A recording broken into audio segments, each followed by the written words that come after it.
CD 20. Capítulo 20. A primeira tarefa. Harry levantou-se na manhã de domingo e se vestiu tão distraidamente que levou algum tempo para perceber que estava tentando calçar o chapéu no pé em vez da meia. Quando finalmente conseguiu pôr cada peça de roupa na parte certa do corpo, saiu correndo à procura de Hermione, encontrando-a à mesa da Grifinória no salão principal, onde ela tomava café da manhã com Gina. Sentindo-se demasiado enjoado para comer, Harry esperou até Hermione terminar a última colherada de mingau de aveia e depois a arrastou para darem outro passeio. Nos jardins contou-lhe tudo sobre os dragões e tudo sobre o que Sirius dissera durante o longo passeio à volta do lago. Mesmo alarmada com o que ouvia sobre os avisos de Sirius a respeito de Karkaroff, a garota continuou achando que os dragões eram o problema mais premente. "Vamos só tentar manter você vivo até a noite de terça-feira", disse desesperada. "Depois podemos nos preocupar com Karkaroff." Deram 3 voltas no lago tentando pensar em um feitiço simples para dominar o dragão. Nada, porém, lhes ocorreu, de modo que se recolheram à biblioteca. Ali, Harry baixou cada livro que conseguiu encontrar sobre dragões, e os dois começaram a pesquisar uma grande pilha de livros. O corte mágico de unhas, o tratamento da podridão de escamas. Isto não serve. Isto é para gente biruta feito o Hagrid, que quer criar dragões saudáveis. Os dragões são extremamente difíceis de matar, graças à magia muito antiga que impregna seu grosso couro, que nenhum, exceto os feitiços mais poderosos, são capazes de penetrar. Mas Sirius disse que um feitiço simples funcionaria. "Vamos tentar alguns livros de feitiços simples então", disse Harry, deixando de lado homens aficionados por dragões. Ele voltou à mesa com uma pilha de livros de feitiços, descansou-os e começou a folhear um a um, com Hermione cochichando sem parar ao seu lado. "Bom, tem feitiços de substituição, mas qual é a vantagem de substituir um dragão? A não ser que a pessoa substitua as presas dele por gengivas ou outra coisa qualquer para torná-las inofensivas. O problema é que, como diz o livro, muito pouca coisa atravessa o couro de um dragão. Eu diria, transfigure o bicho, mas com uma coisa daquele tamanhão a gente realmente não tem a menor esperança. Duvido até que a professora Minerva, a não ser que a pessoa lance o feitiço nela mesma. Talvez dar a si mesma poderes extraordinários. Mas isso não é um feitiço simples. Quero dizer, ainda não estudamos nenhum desses em aula. Só sei que existem porque ando fazendo provas simuladas para os gnomes." "Hermione", disse Harry entre dentes, "quer calar a boca um instante, por favor? Estou tentando me concentrar." Mas só o que aconteceu quando a garota se calou foi que o cérebro de Harry se encheu com uma espécie de zumbido indistinto, que parecia não deixar espaço para concentração. Ele olhou desalentado para o índice de azarações básicas para os ocupados e aflitos, escalpos instantâneos. Mas dragões não tinham cabelos. Bafo de pimenta. Isso provavelmente aumentaria o poder de fogo do dragão. Língua de espinhos. Exatamente o que ele precisava. Dar ao dragão mais uma arma. "Ah, não. Lá vem ele outra vez. Por que é que ele não pode ler naquele navio idiota?" exclamou Hermione irritada, quando Victor Krum entrou daquele seu jeito curvado, lançou um olhar carrancudo para os dois e se sentou num canto distante com uma pilha de livros. "Vamos, Harry, vamos voltar para a sala comunal. O fã-clube dele não vai demorar, chilreando sem parar." E não deu outra. Quando iam saindo da biblioteca, um grupo de garotas passou por eles nas pontas dos pés. uma delas usando um lenço da Bulgária amarrado à cintura. Harry mal chegou a dormir àquela noite. Quando acordou na manhã de segunda-feira, ele pensou seriamente, pela primeira vez na vida, em fugir de Hogwarts. Mas quando correu o olhar pelo salão principal na hora do café da manhã e pensou no que significava abandonar o castelo, compreendeu que não poderia fazer isso.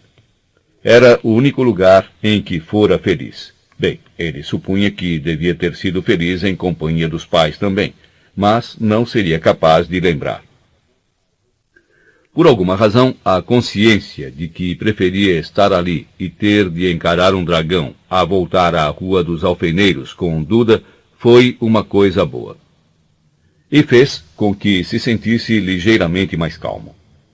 Terminou de comer o bacon com esforço. A garganta não estava funcionando muito bem.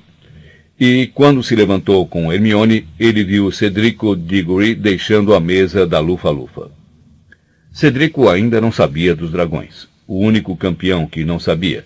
Se Harry estivesse certo em pensar que Maxime e Karkaroff teriam informado a Fleur e Krum, Hermione, vejo você nas estufas, disse ele tomando uma decisão ao ver Cedrico saindo do salão.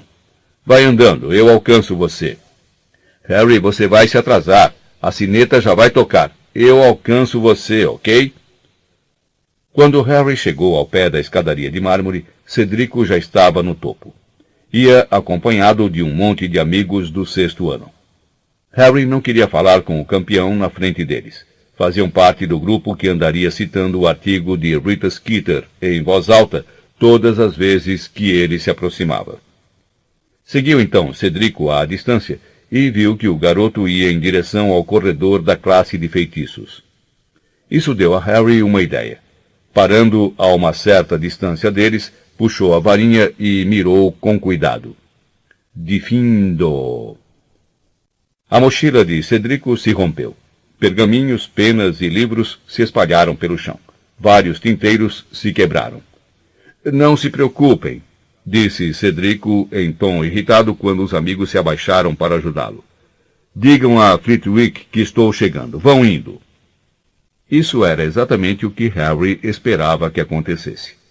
Ele tornou a guardar a varinha nas vestes, esperou até que os amigos de Cedrico desaparecessem na sala de aula e entrou depressa no corredor, agora vazio, exceto por ele e Cedrico. Oi, disse Cedrico, apanhando um exemplar de Um Guia de Transformação Avançada, manchado de tinta. Minha mochila simplesmente se rompeu, mas era nova em folha, Cedrico, disse Harry. A primeira tarefa vão ser dragões. Quê? Exclamou Cedrico, erguendo a cabeça. Dragões, disse Harry depressa, caso o professor Flitwick saísse para ver onde andava Cedrico. São 4, um para cada um de nós, e vamos ter que passar por eles. Cedrico arregalou os olhos. Harry viu um pouco do pânico que andara sentindo desde o sábado à noite passar pelos olhos cinzentos do colega. Tens certeza? Perguntou numa voz abafada. Absoluta, eu vi. Mas como foi que você descobriu? Não devíamos saber, não importa, disse Harry depressa. Sabia que Hagrid estaria em apuros se ele dissesse a verdade. Mas eu não sou o único que sabe. Fleur e Krum, a essa hora, também já sabem. Maxime e Karkaroff viram os dragões também. Cedrico se levantou, os braços cheios de penas, pergaminhos e livros sujos de tinta. A bolsa rasgada pendurada em um ombro. Fitou Harry atentamente e havia uma expressão intrigada, quase desconfiada em seus olhos. Por que é que você está me dizendo isso? Perguntou. Harry olhou-o sem acreditar. Tinha certeza de que Cedrico não faria uma pergunta dessas se ele próprio tivesse visto os dragões. Harry não teria deixado seu pior inimigo despreparado para enfrentar aqueles monstros. Bom, talvez Malfoy ou Snape. Não seria justo, não acha? Disse ele a Cedrico. Agora todos sabemos. Estamos em pé de igualdade, não é? Cedrico continuava a olhar o garoto com um ar ligeiramente desconfiado, quando Harry ouviu um conhecido toque-toque às suas costas. Virou-se e viu Olho Tonto Moody saindo de uma sala próxima. Venha comigo, Potter, rosnou o professor. Digo-lhe, pode ir andando. Harry olhou preocupado para Moody. Será que o professor ouvira os dois? Professor, eu devia estar na aula de herbologia. Esqueça, Potter. Na minha sala, por favor. Harry acompanhou, se perguntando o que iria lhe acontecer agora. E se Moody quisesse saber como ele descobrira a respeito dos dragões? Será que iria procurar Dumbledore e denunciar Hagrid, ou simplesmente transformar Harry numa doninha? Bom, seria mais fácil passar por um dragão se ele fosse uma doninha, pensou Harry sem emoção. Ficaria bem menor, muito mais difícil de enxergar de uma altura de 15 metros. Harry acompanhou Moody à sua sala. O professor fechou a porta ao passarem e se virou para encarar Harry, o olho mágico fixo nele, ao mesmo tempo que o olho normal. Foi uma coisa muito decente o que você acabou de fazer, Potter, disse Moody baixinho. O garoto não soube o que responder. Não era a reação que esperara. Sente-se, disse o professor, e o garoto se sentou, espiando para os lados. Visitara essa sala na época dos seus dois ocupantes anteriores. Na do professor Lockhart, as paredes eram cobertas de fotos em que o professor sorria e piscava um olho. Quando Lupin a ocupara, era mais provável a pessoa deparar com uma espécime fascinante de alguma criatura das trevas que ele arranjara para os alunos estudarem em aula. Agora, no entanto, a sala estava apinhada com um número excepcional de objetos estranhos que, supunha Harry, Moody usara na época em que fora auror. Sobre a escrivaninha havia algo que parecia um grande peão de vidro rachado. Harry reconheceu imediatamente o bisbilhoscópio, porque ele próprio era dono de um, embora muito menor do que o de Moody. A um canto, sobre uma mesinha, havia um objeto que lembrava uma antena dourada de televisão, e não parava de girar. Zumbia levemente. Havia algo que lembrava um espelho pendurado na parede oposta a Harry, mas não refletia a sala. Vultos escuros se moviam por ele, nenhum realmente em foco. Gosta dos meus detectores de presença das trevas? Perguntou Moody, que observava Harry atentamente. O que é aquilo? Perguntou o garoto, apontando para a antena dourada de televisão. Sensor de segredos. Vibra quando detecta alguma coisa oculta ou falsa. Não funciona aqui, é claro. Há interferência demais. Estudantes para todos os lados mentindo para justificar por que não fizeram os deveres. Anda zumbindo desde que cheguei. Tive que desligar o meu bisbilhoscópio porque ele não parava de apitar. É extrasensível, capta qualquer coisa num raio de 1,5 km. Naturalmente poderia estar captando mais do que mentiras infantis, acrescentou com um rosnado. E para que serve o espelho? Ah, é o meu espelho de inimigos. Está vendo eles ali, rondando? Não estou realmente em perigo até enxergar o branco dos olhos deles. É aí que abro o meu baú. Ele soltou uma gargalhada breve e rouca e apontou para um grande baú sob uma janela. Tinha 7 fechaduras alinhadas. Harry ficou imaginando o que haveria ali, até que a pergunta seguinte do professor o trouxe bruscamente à terra. Então, descobriu a respeito dos dragões? Harry hesitou.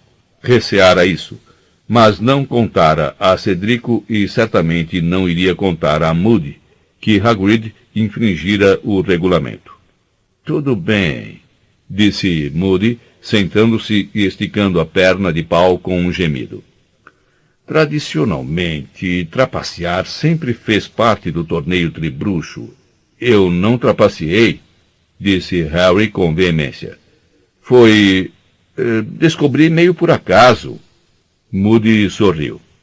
Não estou acusando o menino. Venho dizendo a Dumbledore desde o começo que ele pode ter os princípios elevados que quiser, mas pode apostar que o velho Karkaroff e Maxime não os terão.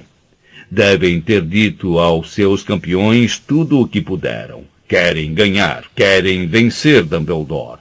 Gostariam de provar que ele é apenas humano. Moody deu aquela sua risada rouca e seu olho mágico girou tão rápido que fez Harry se sentir tonto só de ver. Então, já tem alguma ideia de como vai conseguir passar pelo dragão? Perguntou Moody. Não. Bom, eu não vou lhe dizer, afirmou o professor com rispidez. Não demonstro favoritismos, mas vou lhe dar uns bons conselhos de ordem geral. O primeiro é: explore os seus pontos fortes. Não tenho pontos fortes, disse Harry antes que pudesse se conter. Perdão, rosnou Moody. Você tem pontos fortes se eu digo que os tem. Pense um pouco. O que é que você sabe fazer melhor? Harry tentou se concentrar. No que é que ele era melhor? Bom, isso era realmente fácil. Quadribol, disse sem emoção. E uma grande ajuda, certo, disse Moody mirando-o com muita severidade, o olho mágico mal se mexendo. Você é um grande piloto, pelo que ouvi falar. Sim, mas... Harry encarou. Mas não posso usar a vassoura, só tenho a varinha. Meu segundo conselho de ordem geral, disse Moody em voz alta, interrompendo-o, é usar um feitiço bom e simples que lhe permita conseguir o que precisa. Harry olhou para ele sem entender. Do que é que precisava? Vamos, moleque, sussurrou Moody. Some 2 mais 2. Não é tão difícil assim. E fez-se a luz. O que ele fazia melhor era voar. Precisava passar pelo dragão, pelo ar. Para isso, precisava da Firebolt. E para ter a Firebolt, ele precisava... Mione, murmurou Harry, depois de correr para a estufa 3 minutos mais tarde e balbuciar uma desculpa ao passar pela professora Sprout. Mione, preciso de sua ajuda. O que é que você acha que estive tentando fazer, Harry? Murmurou ela em resposta, os olhos arregalados de ansiedade por cima de um agitado arbusto tremulante que estava podando. Mione, preciso aprender a fazer um feitiço convocatório corretamente até amanhã de tarde. E assim os dois treinaram. Não almoçaram. Em vez disso, foram para uma sala de aula vazia, onde Harry tentou com todo o empenho fazer vários objetos voarem pela sala até ele. Ainda não estava bom. Os livros e penas continuavam a perder o embalo no meio da sala e cair como pedras no chão. Concentre-se, Harry, concentre-se. O que é que você acha que eu estou tentando fazer? Perguntou Harry zangado. Uma porcaria de um dragãozão não para de aparecer na minha cabeça, sei lá o porquê. Ok, Mione, tenta outra vez. Ele queria faltar à aula de adivinhação para continuar treinando, mas Hermione se recusou categoricamente a matar a aula de aritmancia, e não adiantava ficar lá sem ela. Portanto, Harry teve que aturar mais de 1 hora a professora Sibylla Trelawney, que passou metade desse tempo dizendo a todos que a posição de Marte com relação a Saturno naquele momento significava que as pessoas nascidas em julho corriam um grande perigo de sofrer uma morte súbita e violenta. Que bom! Disse Harry em voz alta, a raiva levando a melhor. Desde que não seja demorada, porque não quero sofrer. Por um momento pareceu que Ron ia rir. Sem dúvida, seu olhar encontrou o de Harry pela primeira vez em dias, mas este continuava muito magoado com o amigo para se importar. Harry passou o resto da aula tentando atrair com a varinha pequenos objetos para si por baixo da mesa. Conseguiu fazer uma mosca disparar direto para sua mão, embora não tivesse total certeza de que aquilo resultasse de sua perícia com os feitiços convocatórios. Talvez a mosca fosse apenas burra. Ele forçou um pouco de jantar para dentro depois da aula de adivinhação, e em seguida voltou à sala vazia com Hermione, usando a capa da invisibilidade para evitar os professores. Os dois continuaram a treinar até depois da meia-noite. Teriam demorado mais, mas Pirraça apareceu e, fingindo achar que Harry queria que lhe atirassem coisas, começou a arremessar cadeiras pela sala. Os dois garotos tiveram que sair depressa antes que o barulho atraísse Filch, e voltaram à sala comunal da Grifinória, que, àquela hora, felizmente, estava vazia. Às 2 da manhã, Harry estava ao pé da lareira, cercado por uma montanha de objetos, livros, penas, várias cadeiras viradas, um velho jogo de bexigas e o sapo de Neville, Trevo.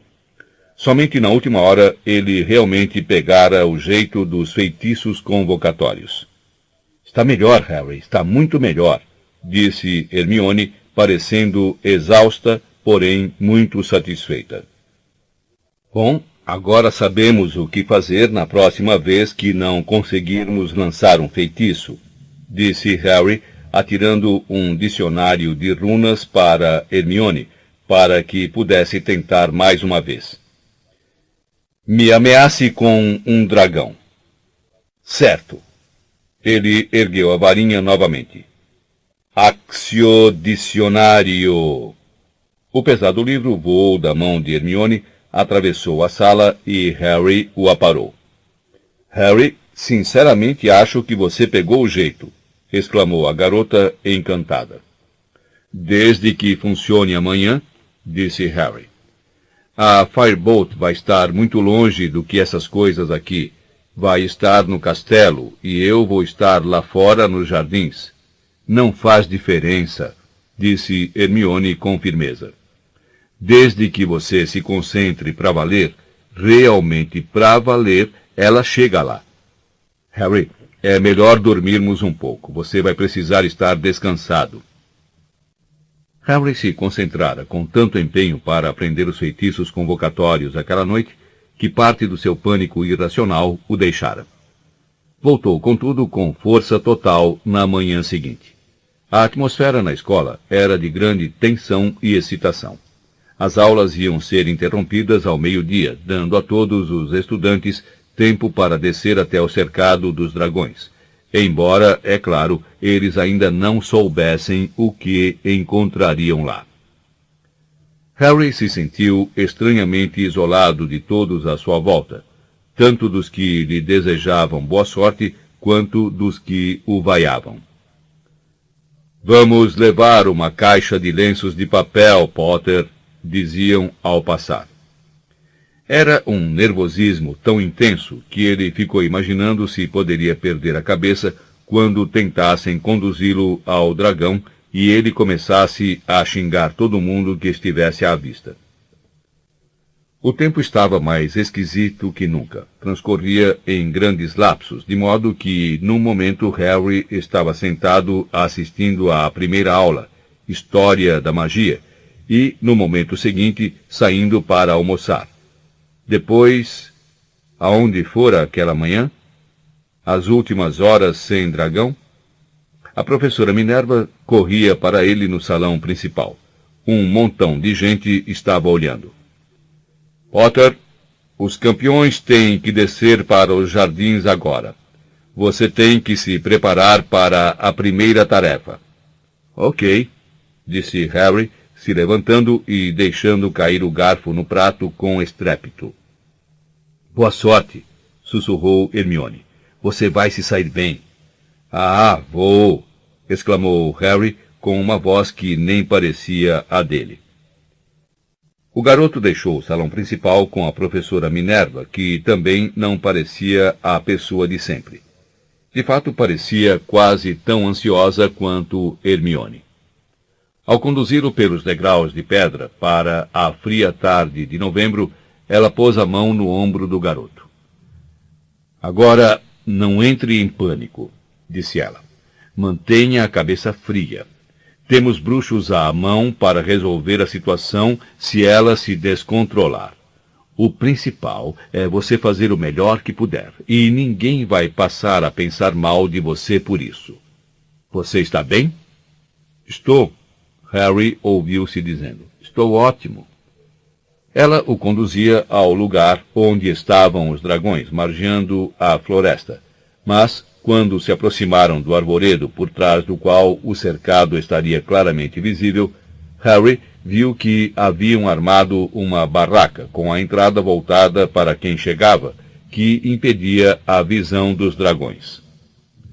Você deve entrar aí com os outros campeões, disse a professora McGonagall, com a voz um tanto trêmula. E esperar a sua vez, Potter. O Sr. Bagman está aí dentro. Ele lhe dirá como proceder. Boa sorte. Obrigado, disse Harry numa voz distante e sem emoção. A professora o deixou à entrada da barraca. Ele entrou. Fleur Delacour estava sentada a um canto em um banquinho baixo de madeira. Não parecia nem de longe a garota habitualmente composta. Parecia um tanto pálida e suada. Victor Krum parecia ainda mais carrancudo do que de hábito, o que fez Harry supor que aquela era a sua maneira de demonstrar nervosismo. Cedrico andava para lá e para cá. Quando Harry entrou, ele deu ao garoto um breve sorriso, que Harry retribuiu, sentindo os músculos do rosto fazerem muita força, como se não soubessem mais sorrir. Harry, que bom! Exclamou Bagman alegremente, virando-se para olhá-lo. Entre, fique à vontade. Bagman, por alguma razão, parecia um personagem de quadrinhos grande demais, parado ali entre os campeões pálidos. Trajava as antigas vestes do Wasp. Bom, agora estamos todos aqui. Hora de dar a vocês informações mais detalhadas, disse ele animado. Quando os espectadores acabarem de chegar, vou oferecer a cada um de vocês este saco. Ele mostrou um saquinho de seda púrpura e sacudiu-o diante dos garotos. Do qual vocês irão tirar uma miniatura da coisa que terão de enfrentar. São diferentes as variedades, entendem? E preciso dizer mais uma coisa. Assim, sua tarefa será apanhar o ovo de ouro. Harry olhou à sua volta. Cedrico acenou a cabeça para indicar que compreendera as palavras de Bagman, e então recomeçara a andar pela barraca. Parecia ligeiramente esverdeado. Fleur Delacour e Krum não tiveram a menor reação. Talvez achassem que iriam vomitar se abrissem a boca. Sem dúvida, essa era a sensação do próprio Harry. Mas pelo menos os outros tinham se voluntariado para ser campeões. E pouco depois ouviram-se centenas e mais centenas de pés passando pela barraca, seus donos excitados, dando risadas e fazendo piadas. Harry se sentiu tão isolado da multidão como se pertencesse a uma espécie diferente. Então, lhe pareceu que transcorrera apenas um segundo. Bagman estava abrindo a boca do saquinho púrpura. Primeiro as damas, disse ele, oferecendo-o a Fleur Delacour. Ela enfiou a mão trêmula no saquinho e retirou uma minúscula e perfeita figurinha de dragão. Um verde galês. Tinha o número 2 pendurado ao pescoço. E Harry percebeu, pelo fato de Fleur não ter demonstrado o menor sinal de surpresa, mas, ao contrário, uma decidida resignação, que ele concluíra certo. Madame Maxime contara à garota o que a aguardava. O mesmo se aplicava a Krum. Ele tirou o meteoro chinês vermelho. Tinha o número 3 pendurado ao pescoço. Ele sequer piscou, apenas olhou para o chão. Cedrico enfiou a mão no saquinho e retirou o focinho curto sueco cinza azulado, o número 1 pendurado ao pescoço. Sabendo o que sobrara, Harry meteu a mão no saquinho de seda e tirou o rabo córneo húngaro e o número 4. O dragão abriu as asas quando o garoto o olhou e arreganhou os dentes minúsculos. Bom, então está decidido, disse Bagman. Cada um de vocês sorteou o dragão que irá enfrentar, e a ordem em que cada um fará isso, entendem? Agora vou precisar deixá-los por um momento, porque vou fazer a irradiação. Sr. Diggory, o senhor é o primeiro. Só o que tem a fazer é entrar no cercado quando ouvir o apito, certo? Agora, Harry, posso dar uma palavrinha com você, lá fora? Sim, senhor, disse Harry sem emoção, e se levantou e saiu da barraca com Bagman, que andou uma pequena distância até o arvoredo e se virou então para o garoto com uma expressão paternal no rosto. Está se sentindo bem, Harry? Posso buscar alguma coisa para você? Que? Não, nada. Você tem um plano? Disse Bagman, baixando a voz como se conspirasse. Porque não me importo de lhe dar algumas dicas, se quiser, sabe? Quero dizer... Continuou Bagman, baixando ainda mais a voz. Você é a vítima aqui, Harry. Qualquer coisa que eu puder fazer para ajudar, não. Disse Harry, tão depressa que percebeu imediatamente que parecera grosseiro. Não, eu já decidi o que vou fazer, obrigado. Ninguém iria saber, Harry, disse Bagman com uma piscadela.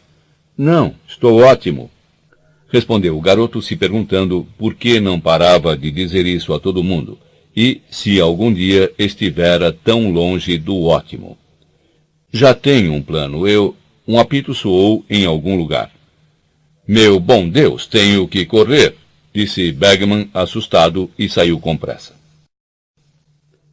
Harry voltou à barraca e viu Cedrico saindo, mais verde que nunca. Harry tentou desejar boa sorte quando ele passou, mas o que saiu de sua boca foi uma espécie de rosnado rouco. Harry voltou para a companhia de Fleur e Krum. Segundos mais tarde, ouviu os berros dos espectadores, o que significava que Cedrico entrara no cercado, e agora estava cara a cara com o modelo vivo de sua figurinha. Foi pior do que Harry poderia ter imaginado, ficar sentado ali escutando.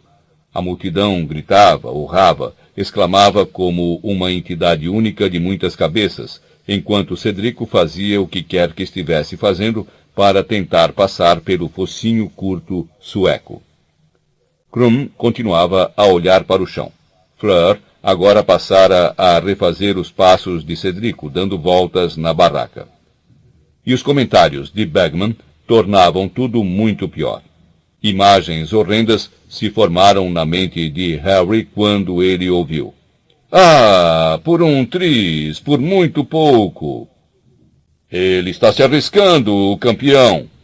Boa tentativa, pena que não deu resultado.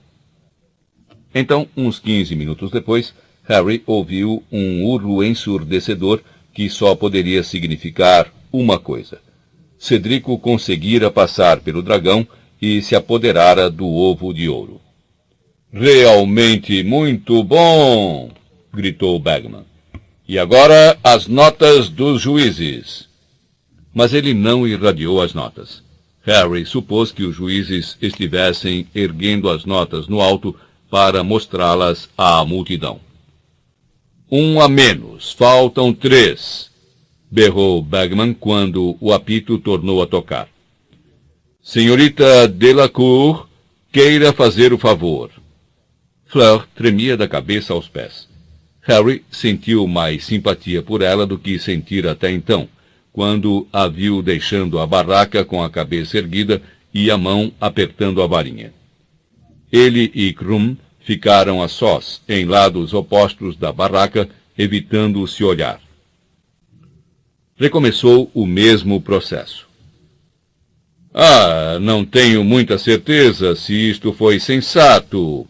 Os dois ouviam Bagman dizer animadamente. Quase! Cuidado agora, meu bom Deus, pensei que já tinha apanhado. 10 minutos depois, Harry ouviu a multidão prorromper em aplausos mais uma vez. Fleur devia ter sido bem-sucedida também. Uma pausa enquanto os juízes mostravam as notas de Fleur. Mais palmas. Então, pela terceira vez, o apito. E aí vem o Sr. Krum, exclamou Bagman, e o garoto saiu curvado, deixando Harry completamente só. Sentia-se muito mais consciente do seu corpo do que normalmente. Consciente de que seu coração batia acelerado e seus dedos formigavam de medo, mas, ao mesmo tempo, ele parecia estar fora do próprio corpo, vendo as paredes da barraca e ouvindo a multidão como se estivesse muito longe. Muito ousado!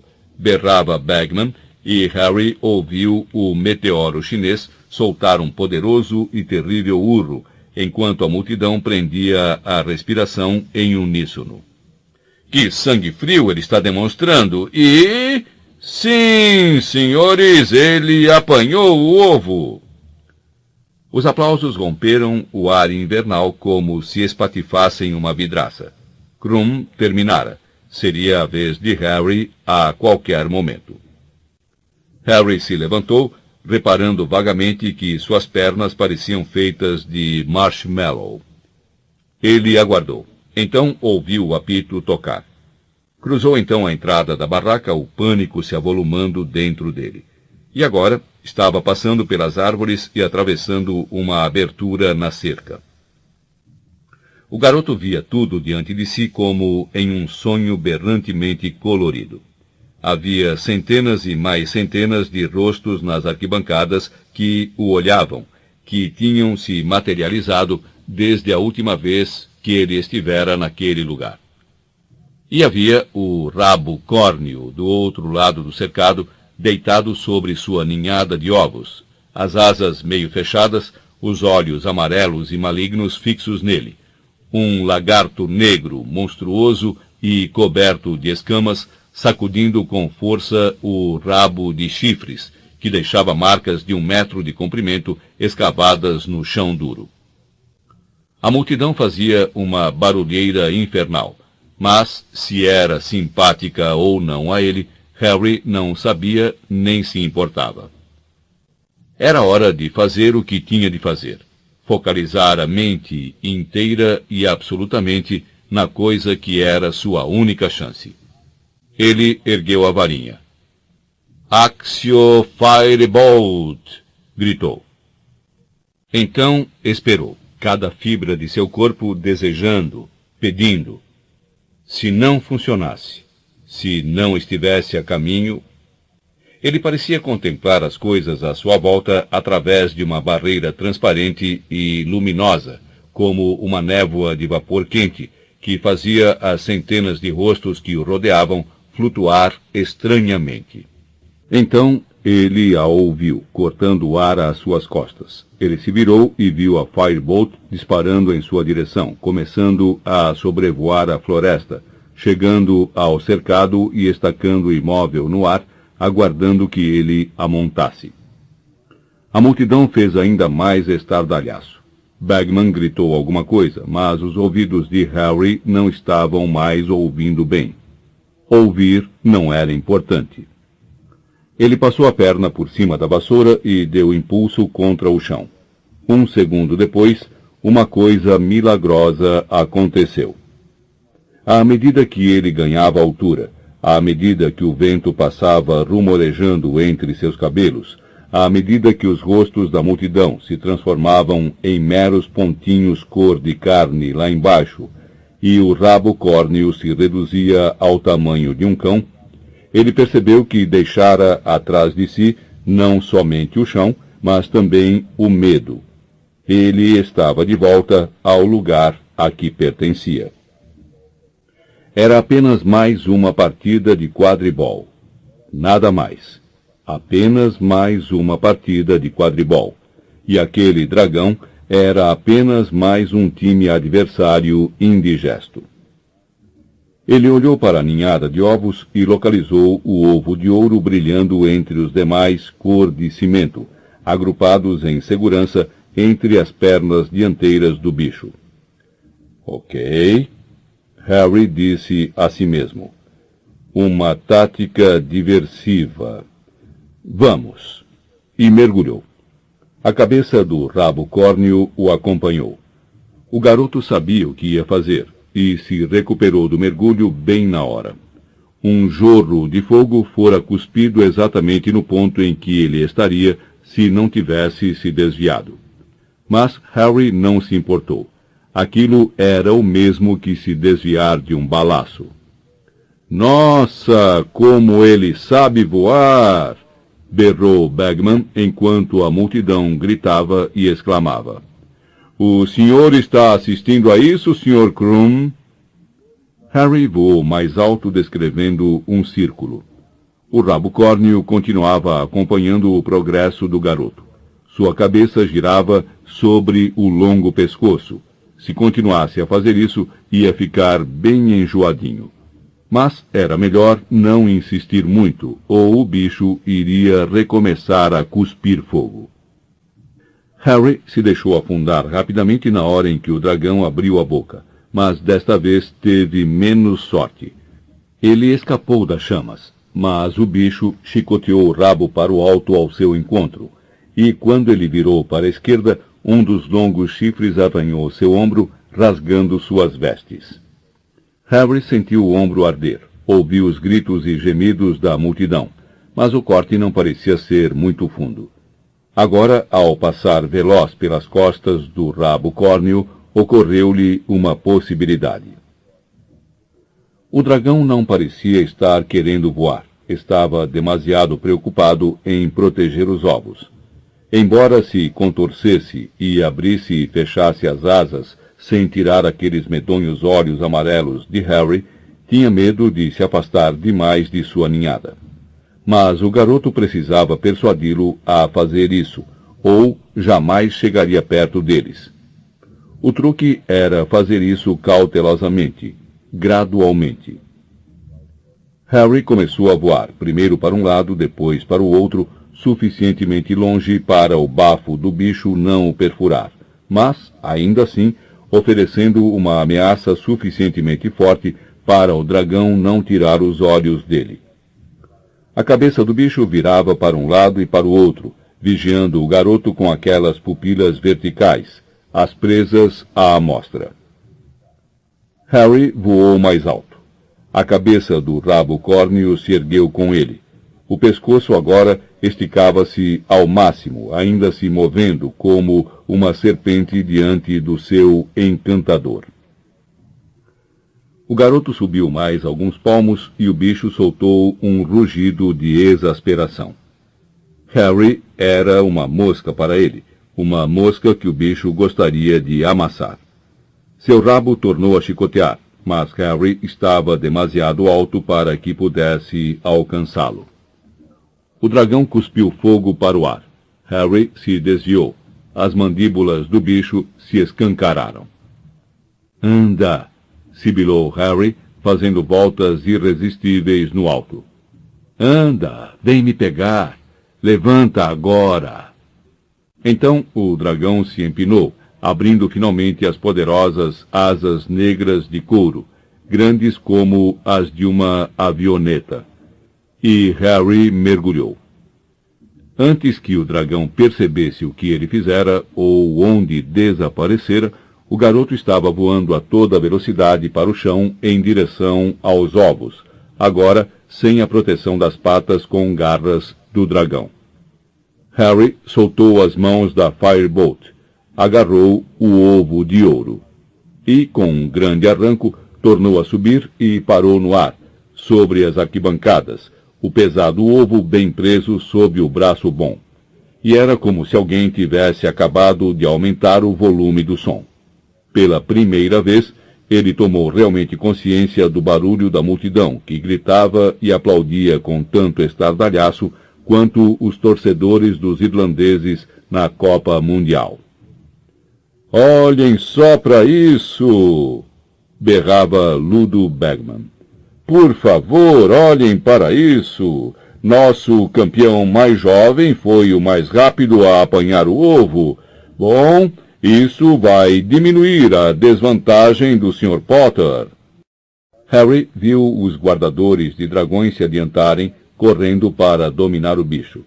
E, lá na entrada do cercado, a professora McGonagall, o professor Moody e Hagrid corriam ao seu encontro, todos acenando para que fosse ter com eles, seus sorrisos visíveis mesmo àquela distância. Ele tornou a sobrevoar as arquibancadas, a algazarra da multidão batucando seus tímpanos, e desceu suavemente para pousar, o coração mais leve do que estivera em semanas. Conseguira cumprir a primeira tarefa. Sobrevivera. "Foi excelente, Potter!" exclamou a professora McGonagall quando ele desmontou a Firebolt, o que, vindo dela, era um elogio extravagante. Harry reparou que a mão da professora tremia quando apontou para o seu ombro. "Vai precisar procurar Madame Pomfrey antes que os juízes anunciem sua nota. Ali, ela já teve que fazer um curativo em Diggory." "Você conseguiu, Harry!" exclamou Hagrid, rouco. "Você conseguiu! E ainda por cima contra o rabo córneo. E, sabe, o Carlinhos disse que esse era o pior." "Obrigado, Hagrid", disse Harry em voz alta, para que o bruxo não se atrapalhasse e acabasse revelando que, na véspera, mostrara ao garoto os dragões. O professor Moody parecia muito satisfeito também. Seu olho mágico dançava na órbita. "Devagar se vai ao longe, Potter", rosnou ele. "Certo, então, Potter, para a barraca de primeiros socorros, faz favor", disse a professora Minerva McGonagall. Harry saiu do cercado ainda ofegante e viu Madame Pomfrey parada à entrada da segunda barraca com ar preocupado. "Dragões!" exclamou ela com a voz desgostosa, puxando Harry para dentro. A barraca era dividida em cubículos. Ele viu a silhueta de Cedrico através da lona, mas o campeão não parecia muito machucado. Pelo menos estava sentado. Madame Pomfrey examinou o ombro de Harry, falando nervosamente, sem parar, o tempo todo. "No ano passado foram os dementadores. Este ano são os dragões. O que é mais que vão trazer para a escola? Você teve muita sorte. O corte é bem superficial, mas será preciso limpá-lo antes de fechar." Ela limpou o corte com uma pelota de algodão molhada em líquido púrpura, que fumegava e ardia. Mas depois tocou o ombro dele com a varinha e o garoto sentiu o corte se fechar instantaneamente. "Agora se sente quieto 1 minuto. Sente-se. Depois pode ir receber a sua nota." A enfermeira saiu apressada da barraca e ele a ouviu entrar na porta vizinha e dizer: "Como é que você está se sentindo agora, Diggory?" Harry não queria ficar sentado e imóvel. Continuava cheio de adrenalina. Levantou-se querendo ver o que estava acontecendo lá fora, mas antes que chegasse à entrada da barraca, 2 pessoas entraram em disparada. Hermione, seguida de perto por Rony. Harry, você foi genial! Exclamou Hermione em voz alta e fina.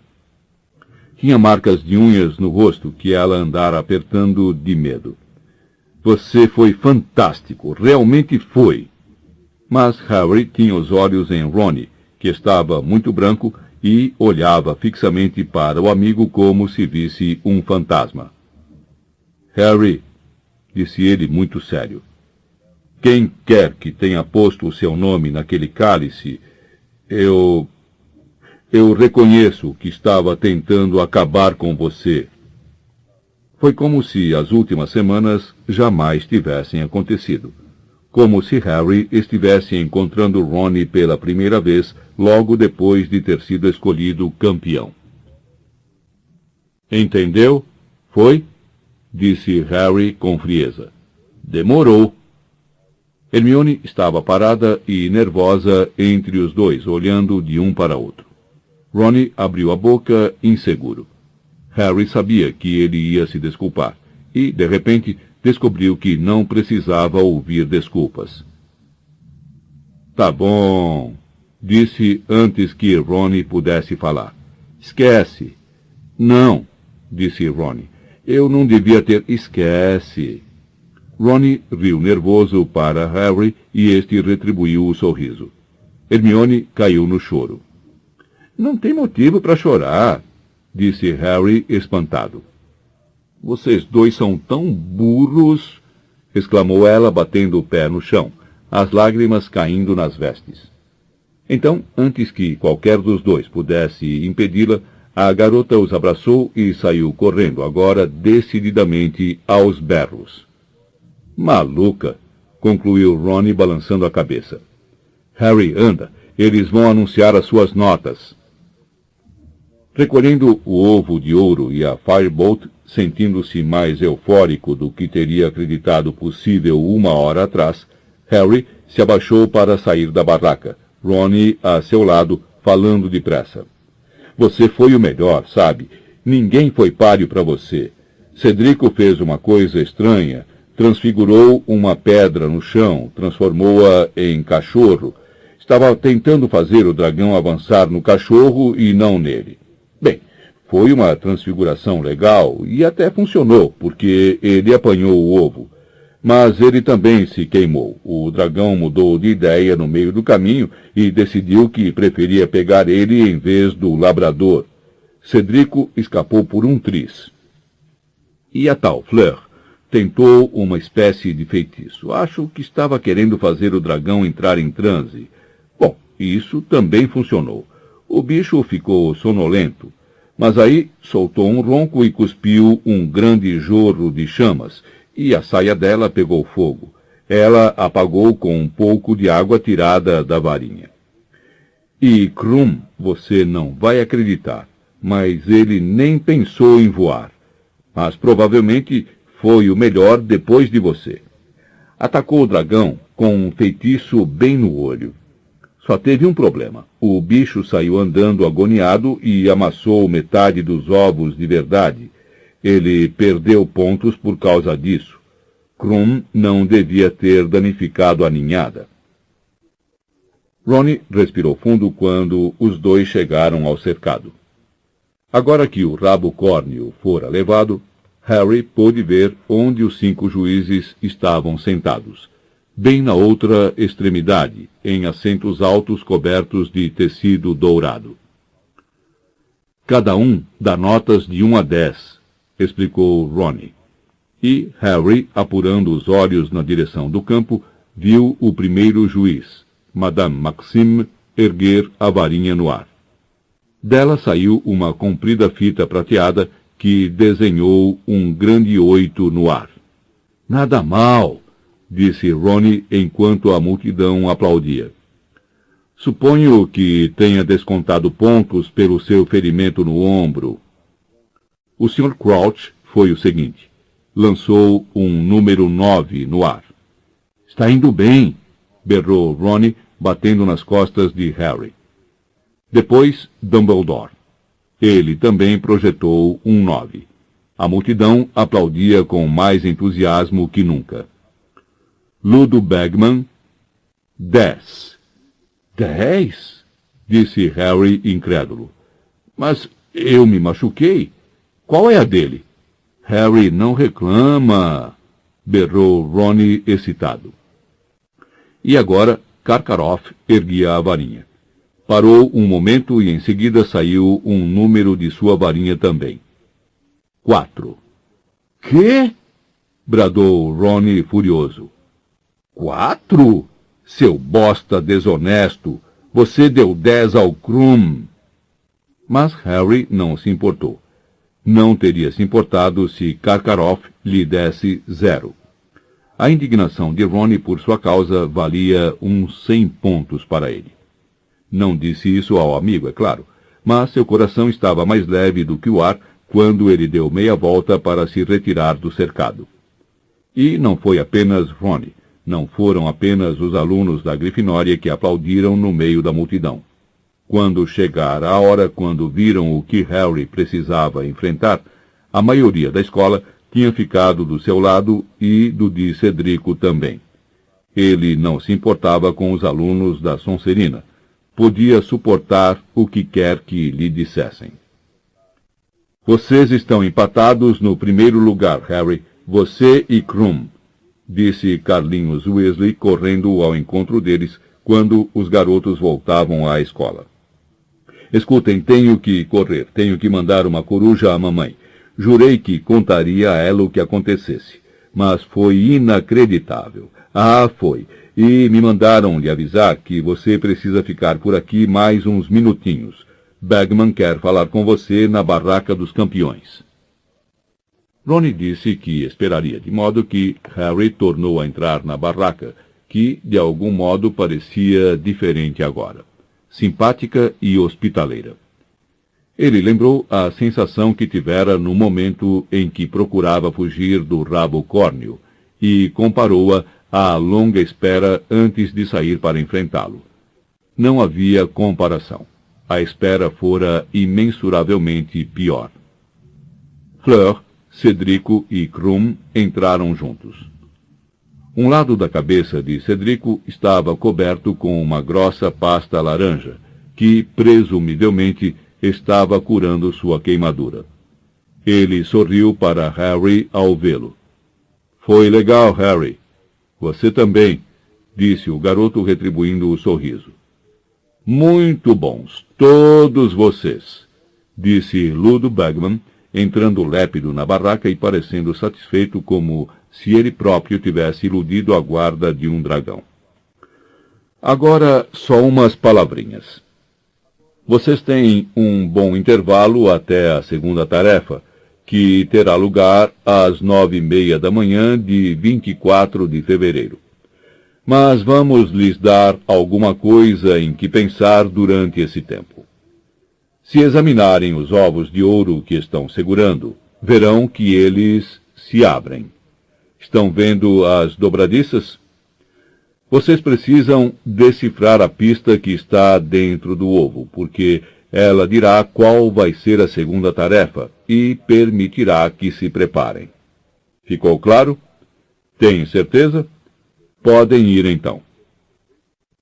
Harry deixou a barraca, tornou a se juntar a Ron e os dois recomeçaram a andar costeando a floresta, conversando animados.